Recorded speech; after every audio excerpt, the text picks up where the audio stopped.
Excelentíssimo senhor presidente, excelentíssimos senhores ministros, eminente ministra, eminente procuradora.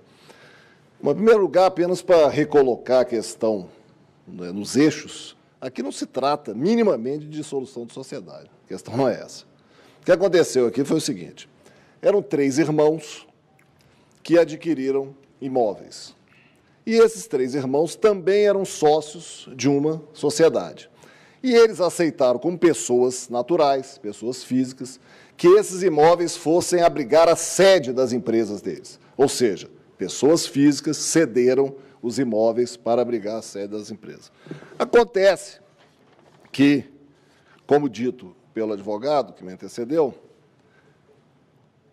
eles foram excluídos, os nossos constituintes foram excluídos da sociedade. E, a partir daí, manifestaram o interesse legítimo, super legítimo, de serem remunerados pela parte que lhes pertencia desses imóveis. Quer dizer, é evidente, foram 3 irmãos que emprestaram os imóveis para uso da empresa. Uma vez que eles foram retirados da empresa, foram excluídos da empresa, eles têm que receber aluguel.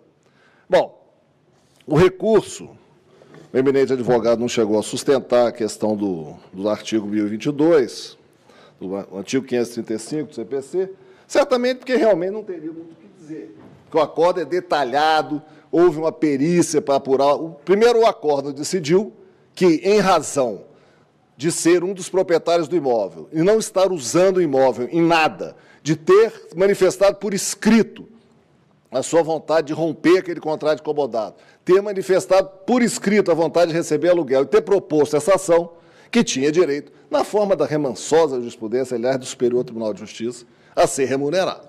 A questão é essa. Então, não há violação a 535, nem nenhum desses dispositivos. Bom, o que se alega no recurso especial é o seguinte: primeiro, que a existência do comodato afastaria a possibilidade de arbitramento do aluguel, que então deveria ser denunciado o comodato. Bom, além dessas matérias não estarem prequestionadas, o uso exclusivo do imóvel foi bem relatado pelo acórdão recorrido nos seguintes termos. Lendo o acórdão: é fato em controvérsia que requerentes e recorridos são condôminos dos imóveis, e que, em razão da quebra da fé societatis, os demandantes houveram por bem o arbitramento dos aluguéis e a condenação dos requeridos a pagar-lhes 1/3 dessa renda mensal decorrentes da alocação e do uso exclusivo dos imóveis comuns, até que fosse extinto o condomínio. Após a detida análise dos autos, verifica-se que, de fato, as partes, em outubro de 99, firmaram contrato com o comodato, após a exclusão dos autores, foram impedidos de ter acesso aos imóveis, estando os réus usufruindo desses bens com exclusividade. Ou seja, havia um comodato, depois houve a exclusão dos nossos constituintes da sociedade, a partir daí passou a ser usado exclusivamente pelos outros proprietários do imóvel, sem pagar nenhum aluguel, desde 2002, excelências. Tem 20 anos que eles estão sem receber aluguel disso. De 2002 até 2011, se não me engano, que foi quando encerrou essa questão. Então, na verdade, é absolutamente improcedente o que se alega no recurso especial. Por quê? Primeiro, que o acórdão reconhece que houve a manifestação escrita, respondendo a uma notificação da parte contrária, e nessa manifestação escrita ficou claríssimo que se desejava encerrar o comodato. E, além disso, foi proposta uma ação nesse sentido. Então, não há que falar que o comodato ainda existe até hoje. E o segundo argumento chega a ser, com todo respeito, até esdrúxulo, que é o seguinte: não, como são 3 condôminos e 2 pretendem manter o comodato, então é a maioria. Então, não há como romper um comodato se a maioria dos condôminos quer manter esse comodato. Ora, isso é aniquilar absolutamente o direito de propriedade. Passa a ser quase como uma expropriação.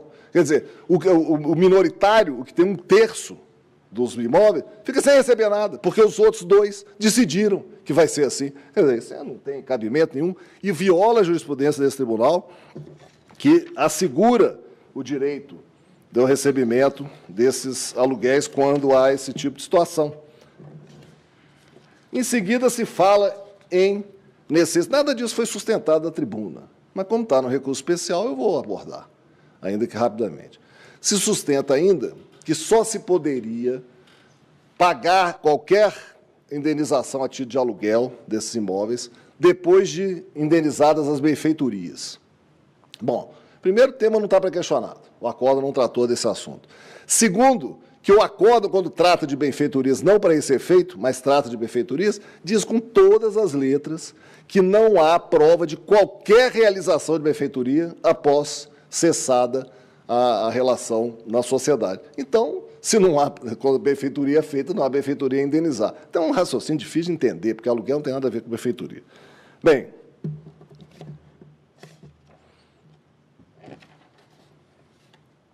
finalmente, o advogado passou rapidamente sobre a questão, mas também para não deixar em branco, foi feita uma perícia cumprida, uma perícia extensa, uma perícia que analisou detidamente a questão. E essa perícia fez o quê?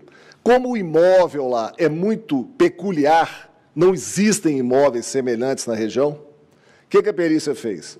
A perícia usou um método, que é o método de remuneração de capitais. Esse método comparativo é muito fácil de usar quando há imóveis semelhantes. Então, aqui em Brasília, por exemplo, um apartamento de 3 quartos na Superquadra Sul 207. Quer saber qual é o aluguel no mercado? Entra no W Imóveis, pergunta lá, 207, apartamento 3 quartos. Vai aparecer lá anúncio, é facílimo de verificar qual é o valor do aluguel. Agora, um imóvel com características próprias, muito grande, com galpão, com escritórios, com instalações variadas, em que não há comparação, não há nenhuma comparação com imóveis da região, se usa esse método, que é um método usual, é um método reconhecido tecnicamente, segue as normas da BNT, também é um método que respeita a adequação ao local, então foi feito corretamente. Inclusive, para se chegar ao qual seria o índice aplicável na remuneração, se consultou alguns imóveis da região, que, embora não servissem para comparar diretamente para chegar ao aluguel, serviriam para ver o índice de remuneração.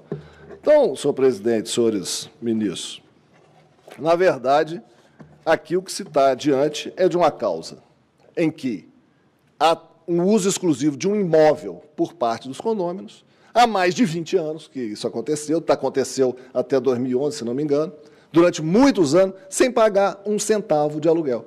E os argumentos são desse tipo. Que nós somos 2/3, então nós podemos decidir o que quiser.